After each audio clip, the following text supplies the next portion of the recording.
Friday! Whoop, whoop. We made it to Friday, y'all. What brings KJ joy? Fridays. That is what. And a good messy bun, which I do not have today. I have messy bun of weirdness. Oh! Some days the messy bun is much more difficult than it should be. It's very difficult some days to make your hair a mess. All right, good morning, friends. Happy February 3rd. Happy freezing cold in Maine Day. It's going to be 55 degrees below zero. You heard me.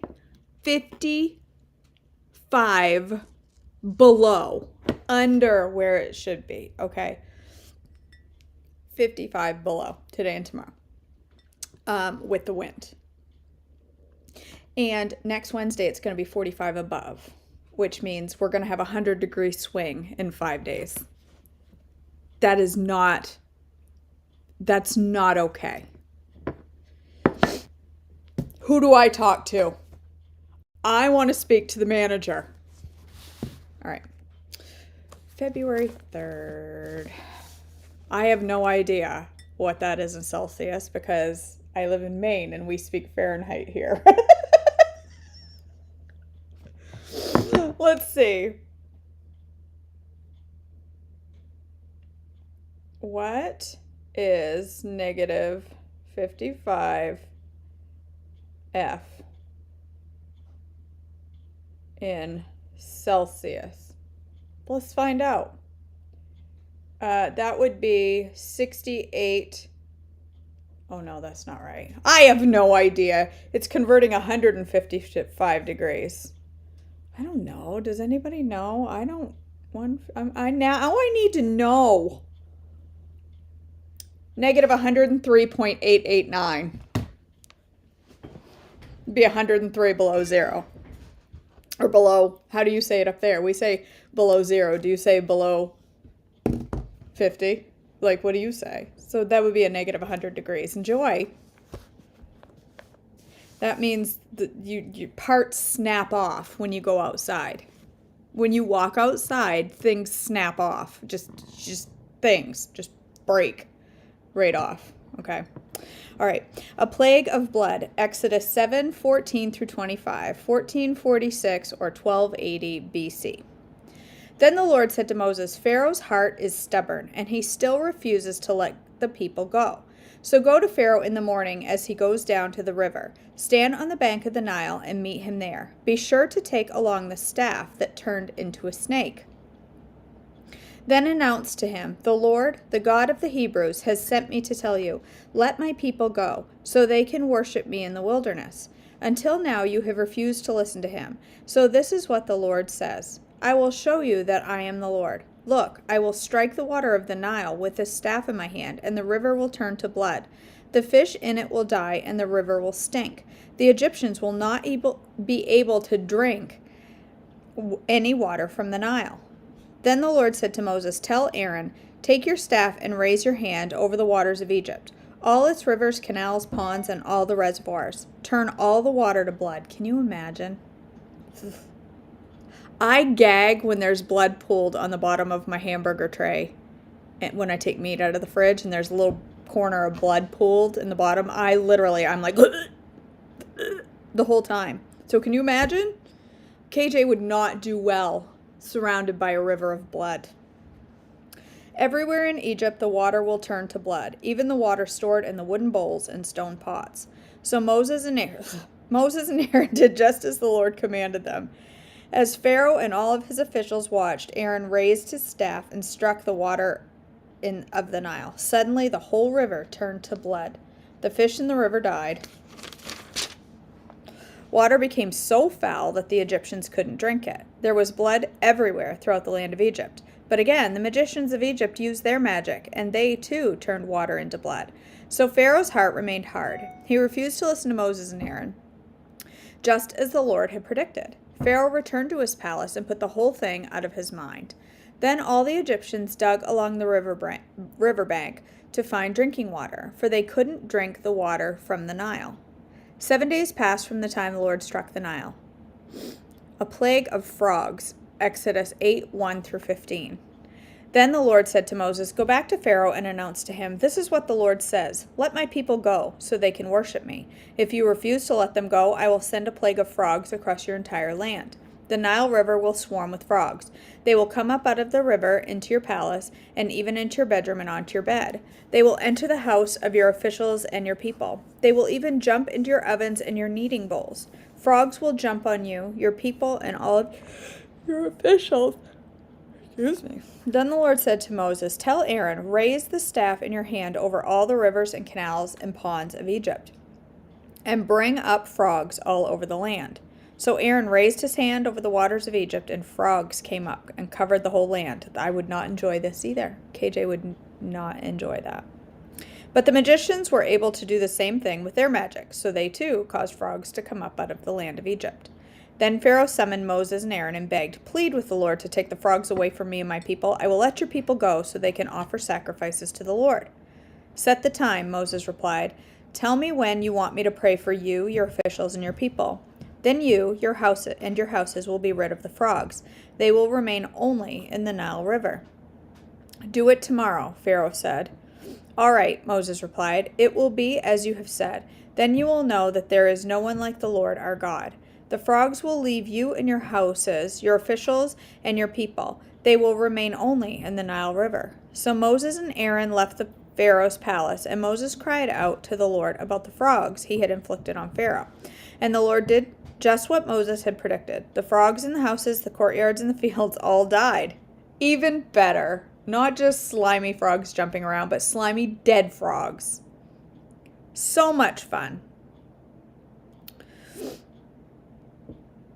The Egyptians piled them into great heaps, and a terrible stench filled the land. But when Pharaoh saw that relief had come, he became stubborn. He refused to listen to Moses and Aaron, just as the Lord had predicted. A plague of gnats, Exodus 8, 16 through 19. So the Lord said to Moses, "Tell Aaron, raise your staff and strike the ground. The dust will turn into swarms of gnats throughout the land of Egypt." So Moses and Aaron did just as the Lord had commanded them. When Aaron raised his hand and struck the ground with his staff, gnats infested the entire land, covering the Egyptians and their animals. All the dust in the land of Egypt turned into gnats. Pharaoh's magicians tried to do the same thing with their secret arts, but this time they failed. And gnats covered everyone, people and animals alike. "This is the finger of God," the magicians exclaimed to Pharaoh, but Pharaoh's heart remained hard. He wouldn't listen to them, just as the Lord had predicted. Sarah, I think that God allowed them to be able to do that. I don't think that it was through their own power that they could do that.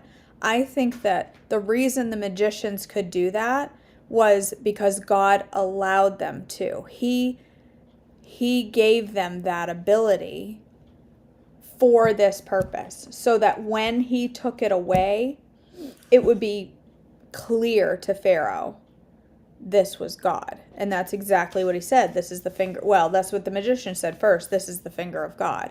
I feel like that's why I bet, I'd be willing to bet that when the magicians were like, "Frogs come forth," even they were thinking to themselves, "This ain't gonna work. There ain't gonna be no frogs. Do you think there's gonna be frogs, Joe?" "No, I don't think the frogs are coming out of the water." And they did. I bet even the magicians were like, "How did I do that? I have magic hands." I really think that God gave them that ability for a time so that it could reveal him eventually. That's my 2 cents. I don't really know. A plague of flies, Exodus 8, 20 through 32. Then the Lord told Moses, "Get up early in the morning and stand in Pharaoh's way as he goes down to the river. Say to him, 'This is what the Lord says. Let my people go so they can worship me. If I refuse, I will send a swarm of flies on you, your officials, and your people, and all the houses. The Egyptian homes will be filled with flies, and the ground will be covered with them. But this time I will spare the region of Goshen where my people live. No flies will be found there. Then you will know that I am the Lord, and that I am present even in the heart of your land. I will make a clear distinction between my people and your people. The miraculous sign will happen tomorrow." And the Lord did just as he said. A thick swarm of flies filled Pharaoh's palace and the houses of his officials. The whole land of Egypt was thrown into chaos by the flies. Pharaoh called for Moses and Aaron. "All right, go ahead and offer sacrifices to your God," he said, "but do it here in this land." But Moses replied, "That wouldn't be right. The Egyptians detest sacrifices that we offer to the Lord our God. Look, if we offer our sacrifices here where the Egyptians can see us, they will stone us. We must take a 3-day trip into the wilderness to offer sacrifices to the Lord our God, just as he has commanded us." "All right, go ahead," Pharaoh replied. "I will let you go into the wilderness to offer sacrifices to the Lord your God, but don't go too far away. Now hurry and pray for me." This always strikes me too. This is kind of a foolish thought, but can you imagine needing to take a 3-day trek into the wilderness without a Toyota Corolla? Just you and your feet and your leather crappy sandals that are not ergonomically, they're not supportive. There is no memory foam in these people's sandals, and they're going to walk. I cry at the end of a 1 mile a day. I'm like, this is almost over. And these people are walking for 3 days. I think of that every time I read this. And then for 40 years. But I think of it every time I read it. I'm like, a 3-day trip into the woods. What? Gross. I'd be the one that would can I just stay behind? I will scrub people's toilets and floors. I will be a slave because I don't want to walk in the wilderness for 3 days. All right.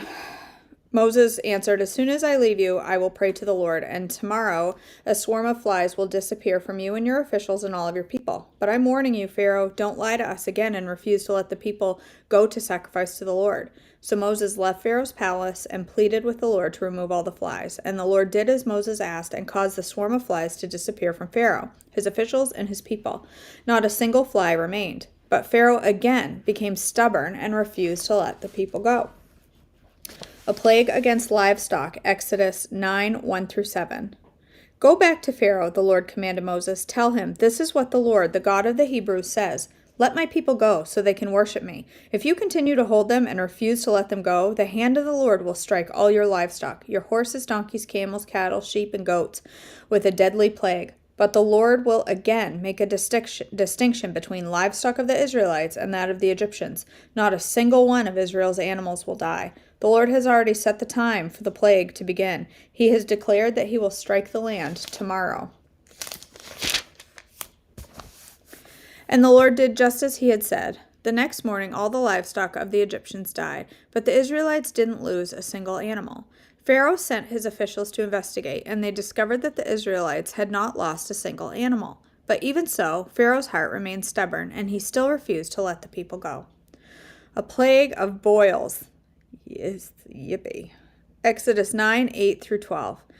Then the Lord said to Moses and Aaron, "Take a handful of soot from a brick kiln and have Moses toss it into the air while Pharaoh watches. The ashes will spread like a fine dust over the whole land of Egypt, causing festering boils to break out on people and animals throughout the land." So they took soot from a brick kiln and went and stood before Pharaoh as Pharaoh watched. Moses threw the soot into the air and boils broke out on people and animals alike. Even the magicians were unable to stand before Moses because the boils had broken out on them and all of the Egyptians. But the Lord hardened Pharaoh's heart, and just as the Lord had predicted to Moses, Pharaoh refused to listen. A plague of hail, Exodus 9, 13-35. Then the Lord said to Moses, "Get up early in the morning and stand before Pharaoh. Tell him, this is what the Lord, the God of the Hebrews, says. Let my people go so they can worship me. If you don't, I will send more plagues on you and your officials and your people. Then you will know that there is no one like me in all the earth. By now I could have lifted my hand and struck you and your people with a plague to wipe you off the face of the earth. But I have spared you for a purpose, to show you my power, and to spread my fame throughout the earth. But you still lord it over my people and refuse to let them go. So tomorrow, at this time, I will send a hailstorm more devastating than any in all of the history of Egypt. Quick, order your livestock and servants to come in from the fields and find shelter. Any person or animal left outside will die when the hail falls." Some of Pharaoh's officials were afraid because of what the Lord had said. They quickly brought their servants and livestock in from the field. But those who paid no attention to the word of the Lord left theirs out in the open. Then the Lord said to Moses, "Lift your hand up toward the sky, so hail may fall on the people and the livestock and all the plants throughout the land of Egypt." So Moses lifted his staff towards the sky, and the Lord sent thunder and hail and lightning flash towards the earth. The Lord sent a tremendous hailstorm against all the land of Egypt. Never in all of the history of Egypt had there been a storm like that, with such devastating hail and continuous lightning. It left all of Egypt in ruins. The hail struck down on everything in the open field, people, animals, and plants alike. Even the trees were destroyed. The only place without hail was the region of Goshen, where the people of Israel lived. Then Pharaoh quickly summoned Moses and Aaron. "This time I have sinned," he confessed. "The Lord is the righteous one, and all of my people and I are wrong. Please beg the Lord to end this terrifying thunder and hail. We've had enough. I will let you go. You don't need to stay any longer." "All right," Moses replied. "As soon as I leave the city, I will lift my hand and pray to the Lord. Then the thunder and hail will stop, and you will know that the earth belongs to the Lord. But I know that you and your officials still do not fear the Lord." All the flax and barley were ruined by the hail, because the barley had formed heads and the flax was budding. But the wheat and the emmer wheat were spared, because the Lord had not yet sprouted the wheat from the ground. So Moses left Pharaoh's court and went out of the city. When he lifted his hands to the Lord, the thunder and hail stopped, and the downpour ceased. When Pharaoh saw that the rain, hail, and thunder had stopped, he and his officials sinned again, and Pharaoh again became stubborn. Because his heart was hard, Pharaoh refused to let the people leave, just as the Lord had predicted through Moses. Interesting. I wonder when the plague of 55 below zero is coming. I don't remember that in the book. This over here is interesting to me.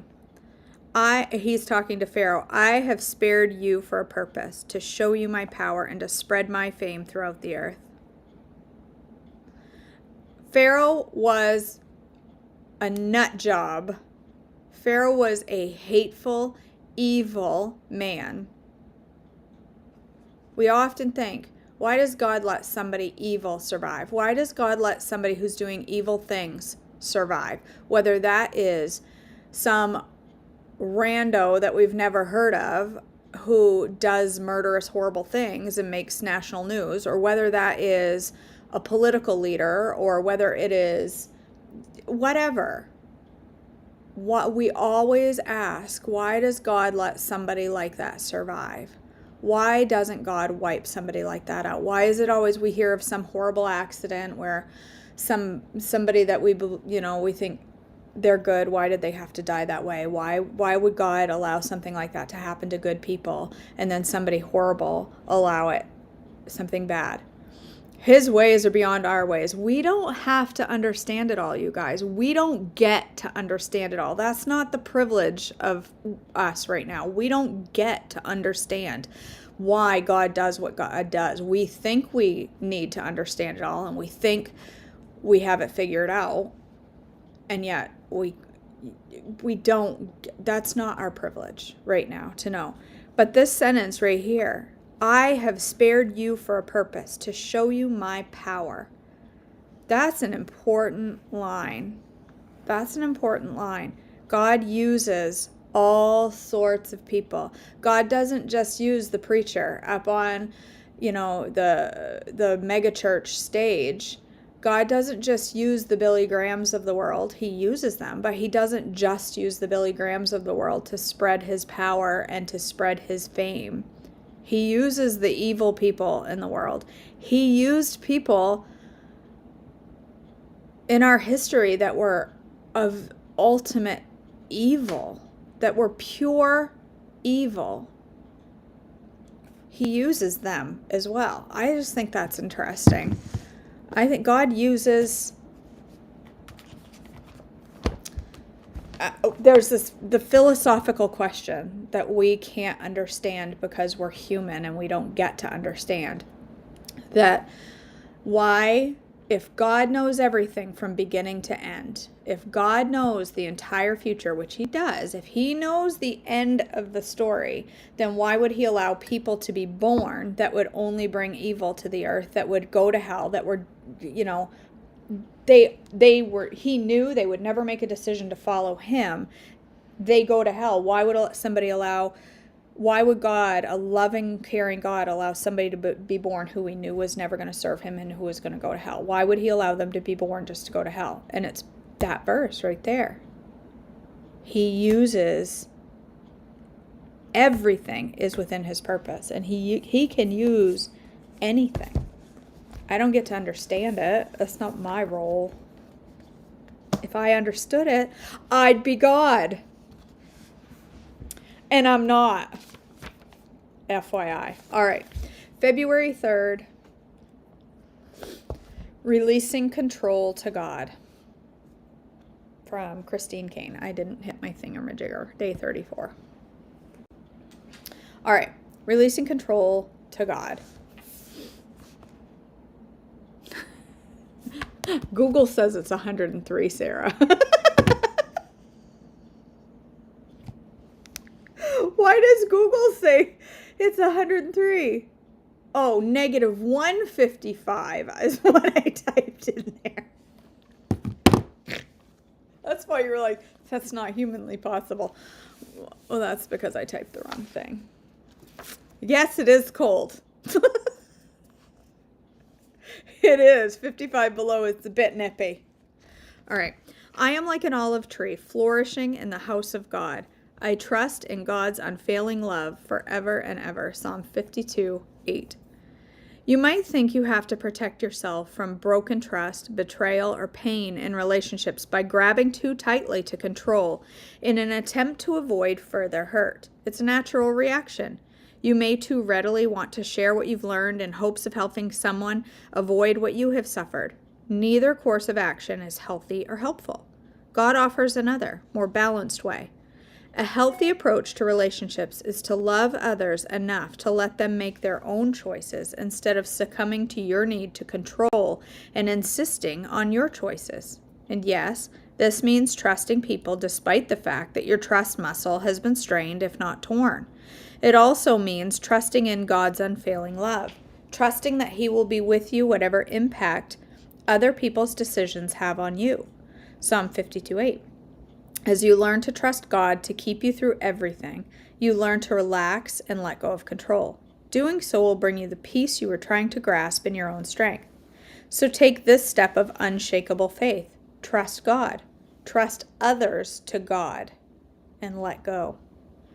Lord, please free me. Please free me from my need to control and grow my trust in you. Maker and keeper of all things and all people. All right. All right, my friends, what time is it? 7:23. Last 3 mornings in a row, it's been 7:23 when I ended. Think that's a coincidence? I think not. There's something about it. I don't know what it is. All right. Let's go ahead and end in a word of prayer. Father in heaven, thank you so much for Fridays. I don't know what it is about Friday, but I like them. Thank you for giving us Fridays. I pray that you will go before us today, be with us in everything we say and do. I pray peace and joy on the people that are listening today, that listen to these devotions. I pray that you will give them more joy today. They may already have enough, but a little extra never hurts. I pray that you will just bring them peace and happiness, and I pray that you will keep our eyes focused on you today, our trust securely in you, that you are the creator, you are the maker, and you are in control of all things. All we have to do is put our trust in you and follow you. Please keep our eyes focused on you today. In your precious name I pray, amen.